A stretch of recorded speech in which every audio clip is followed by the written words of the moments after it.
बिस्मिल्लाहिर्रहमानिर्रहीम। इय्याक नअब्दु व इय्याक नस्तईन। नाज़रीन अस्सलामु अलैकुम।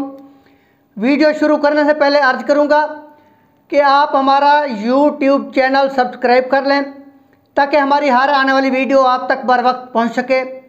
ख़वातीन व हज़रात, हस्ब रिवायत आज भी मैं अपनी वीडियो की इब्तिदा नौजवान नस्ल के नाम एक मुख्तसर पैगाम से करूँगा। मेरी उजड़ी हुई धरती के नौजवानों, आदाब। जागीरदारों और उनके अरूजो ज़िवाल के बारे में बहुत कुछ कहा जा चुका है। इसके बावजूद मुआशरे पर जागीरदाराना कल्चर की छाप इतनी गहरी है कि अब भी इस पर बोलने की बहुत ज़्यादा गुंजाइश है। मुझे मुल्क के 95% लोगों के दुख, दर्द, गम और मुसीबतों को बहुत करीब से देखने का मौका मिला है। ये गरीब लोग हज़ार कोशिश के बावजूद रोटी, कपड़े और दवाई की फ़िक्र से आज़ाद नहीं हो रहे, जबकि दूसरी तरफ वडेरे जागीरदार अपने कुत्तों को गोश्त खिलाते और दूध पिलाते नज़र आ रहे हैं। इन वडेरों जागीरदारों की बेगमात के अल्ले तल्ले ख़त्म होने का नाम नहीं ले रहे। इन वडेरों जागीरदारों ने आपस में एका कर रखा है। जब भी मुल्क में जमहूरियत और मेरिट का रास्ता खुलने लगता है तो इन वडेरों के बनाए हुए स्पीड ब्रेकर मेरिट की गाड़ी को पटड़ी से उतार देते हैं। मुल्क की सियासत पर काबिज ये तबका किसी भी सियासी निज़ाम को चलने नहीं देता। यही मुट्ठी भर लोग गरीबों की हालत बेहतर बनाने के पुरफरेब नारों से सादा लोग गरीब आवाम को बेवकूफ़ बना रहे हैं।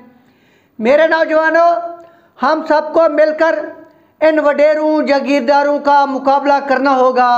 ख़वातीन व हज़रात, आज हम बात करेंगे कि ज़िमनी इलेक्शन 2022 में सैयद बासित सुल्तान बुखारी की हार की क्या वजूहात थी।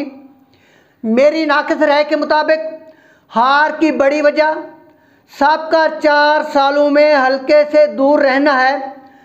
बुखारी साहब का 1 साल कोरोना में गुजर गया, 1 साल दाढ़ के दर्द में गुजर गया, 1 साल नैब के केस की नज़र हो गया और 1 साल ऐसे आनिया जानिया में गुजर गया, यानी 4 साला कारकर्दगी सिफर।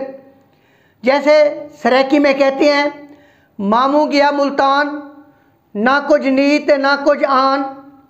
दूसरी अहम वजह यह थी कि बुखारी ग्रुप के वो पुराने वर्कर जो सैयद अब्दुल्ला शाह बुखारी मरहूम के करीबी और मोतमद साथी समझे जाते थे, सैयद बासित सुल्तान बुखारी ने ऐसे वर्करों को इग्नोर कर दिया था। इन पुराने वर्करों के पास अगर कोई वोटर कोई मसला लेकर आता तो ये पुराने वर्कर बेबस दिखाई देते थे। जैसे पुराने वर्करों में ग्रुप की मोहब्बत थी, लेकिन जज्बा ख़त्म हो गया, क्योंकि जज्बा हमेशा ग्रुप का लीडर पैदा करता है। तीसरी वजह यह थी कि आप जानते हैं कि किसी भी शख्स पर उसके दोस्तों की कंपनी का बड़ा असर होता है। बासित सुल्तान बुखारी ने अपने पुराने वर्करों को भुलाकर अपने गिर्द गैर संजीदा बचगाना सोच के मालिक नौजवानों को इकट्ठा कर लिया था और इन गैर संजीदा लोगों ने बुखारी साहब को हमेशा ही मिसगाइड किया।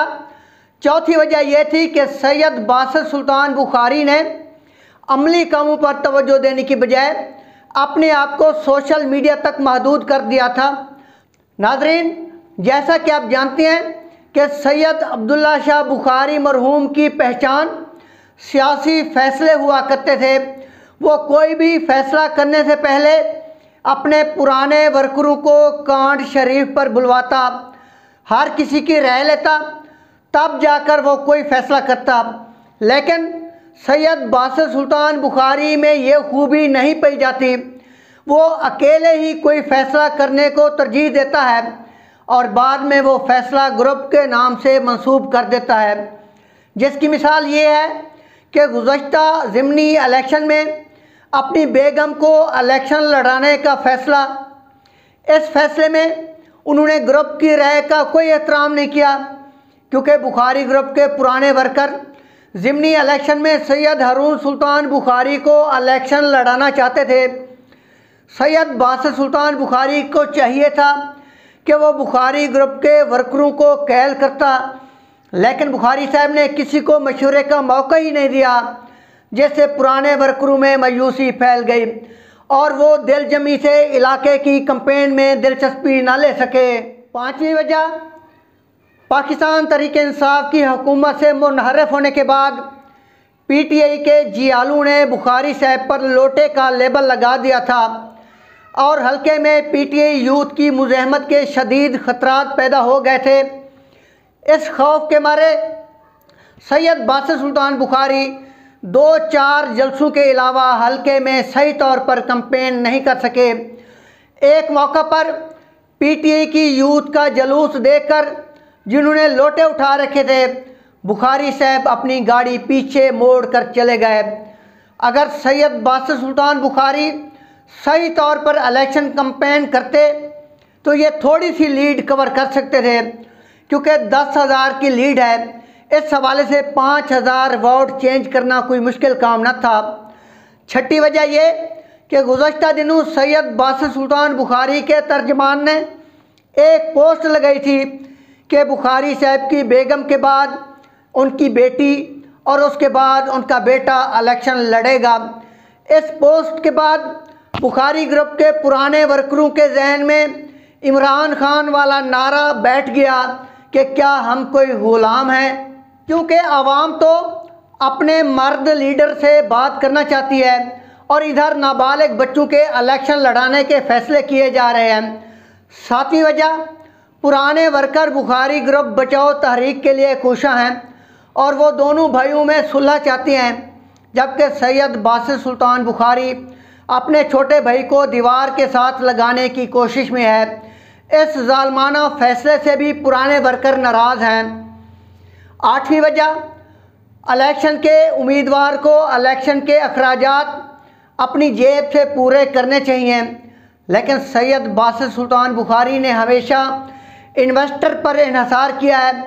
कभी आसिफ सलीम गजलानी, कभी हाजी कैसर खान गुपांग और कभी कोई दूसरा इन्वेस्टर। बाद में सेल वोटरान को दिया जाने वाला टाइम भी इन इन्वेस्टरों पर खर्च हो जाता था। लोगों से ना मिलना, उनके फ़ोन अटेंड ना करना और शिकायत करने वालों को जवाब देना कि मैंने अपने पैसों से मोबाइल लिया था, मेरी मर्ज़ी मैं किसी की कॉल अटेंड करूं या ना करूं, ये भी इलेक्शन हारने की वजूहात थी। लोगों को ये भी शिकायत थी कि बुखारी साहब का सेक्रेटरी खर्चा लेने के बाद बुखारी साहब से बात करवाता और हथेली गर्म ना कराने वालों की ना तो वो सैयद बासित सुल्तान बुखारी से बात कराता और ना मुलाकात।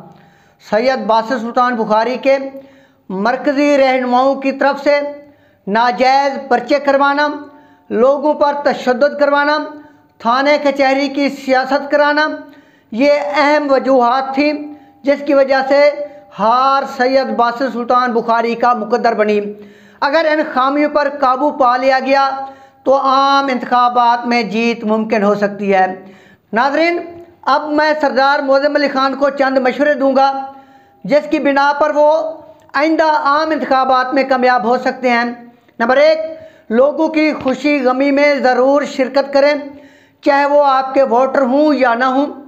शहर मुल्तान में फौरी तौर पर एक डेरे का एहतमाम करें और वहाँ आपका एक नुमाइंदा मौजूद होना चाहिए जो लोगों के मसाइल हल करवा सके, और आप ख़ुद भी डेरे पर टाइम दे दिया करें। तरक्याती कामों की तरफ फौरी तवज्जो दें। पुख्ता सड़कों की बजाय सोलंग नाली की तरफ ज़्यादा तवज्जो दें, क्योंकि 1 किलोमीटर सड़क में कई हज़ार किलोमीटर सोलंग नालियाँ बन सकती हैं। इससे आप ज़्यादा से ज़्यादा लोगों को मुतमईन कर सकते हैं। थाने में नाजायज़ पर्चे की रोकथाम करें और ज़्यादातर बहमी फ़ैसले करवाने पर जोर दें। आम इंतखाबात से पहले बार इलेक्शन आने वाले हैं, इस तरफ भरपूर तवज्जो दें और बार इलेक्शन की जीत को यकीनी बनाएं। नाज़रीन, इसके साथ ही मैं आपसे इजाज़त चाहूँगा। मिलते हैं अगली वीडियो में। तब तक के लिए अल्लाह हाफ़िज़। पाकिस्तान जिंदाबाद।